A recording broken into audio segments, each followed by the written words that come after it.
Proses harmonisasi aturan pembiayaan koperasi desa atau Kelurahan Merah Putih yang kita kenal sebagai Kopdeskel Merah Putih telah selesai. Ini adalah langkah besar yang diambil oleh Kementerian Koperasi dan Wakil Menteri Koperasi Ferry Juliantono menargetkan agar petunjuk pelaksanaan dan petunjuk teknis bisa diterbitkan dalam waktu dekat. Kenapa ini penting? Karena semua prosedur pembiayaan Kopdeskel Merah Putih didasarkan pada Peraturan Menteri Keuangan Nomor 49 2025 dan Peraturan Menteri Desa Nomor 10 2025. Dengan adanya harmonisasi ini, Kopdes Merah Putih bisa segera mengakses pembiayaan dari Himpunan Bank Milik Negara atau Himbara. Ferry menekankan bahwa Juklak dan Juknis yang akan segera dikeluarkan ini sangat penting. Mereka akan menjadi pedoman bagi ribuan Kopdes di seluruh Indonesia. Aturan teknis ini juga menjawab masukan dari DPR dan perbankan mengenai kriteria dan prosedur dasar bagi Kopdeskel yang ingin mendapatkan pinjaman. Dalam rapat dengar pendapat dengan Komisi I, ada rekomendasi agar masing-masing Bank Himbara membuat aturan teknis untuk Kopdes yang akan disalurkan. Ini menunjukkan bahwa pemerintah sangat serius dalam mempersiapkan semua aspek agar pembiayaan ini bisa berjalan lancar.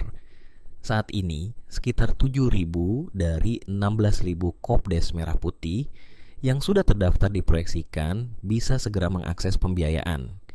Tahap awal ini akan difokuskan pada Kopdeskel yang sudah memiliki sarana fisik yang memadai dan ekosistem bisnis yang berjalan.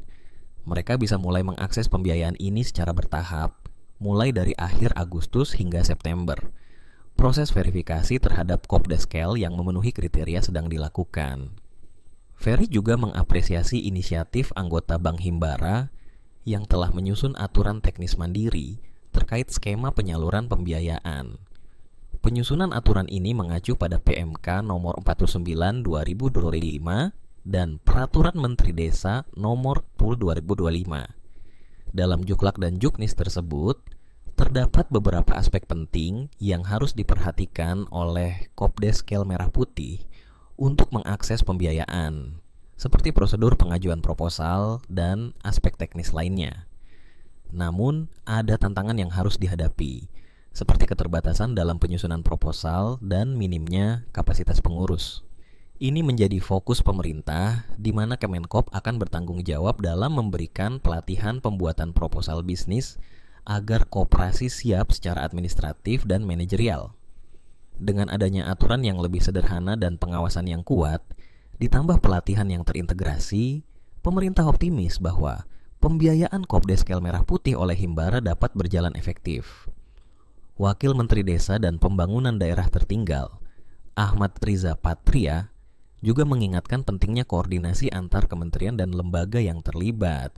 Ini adalah tahap yang lebih sulit karena kita sedang mengerjakan bisnis yang harus menguntungkan. Semua kementerian dan lembaga harus merasa memiliki program Kopdeskel Merah Putih ini, bukan hanya sebagai pelengkap. Untuk memperkuat fungsi pengawasan, Riza mengusulkan adanya satgas di tingkat kecamatan. Ini penting agar tingkat kegagalan Kopdeskel Merah Putih dapat ditekan. Dengan semua langkah ini, kita berharap Kopdeskel Merah Putih bisa beroperasi dengan baik dan memberikan manfaat nyata bagi masyarakat.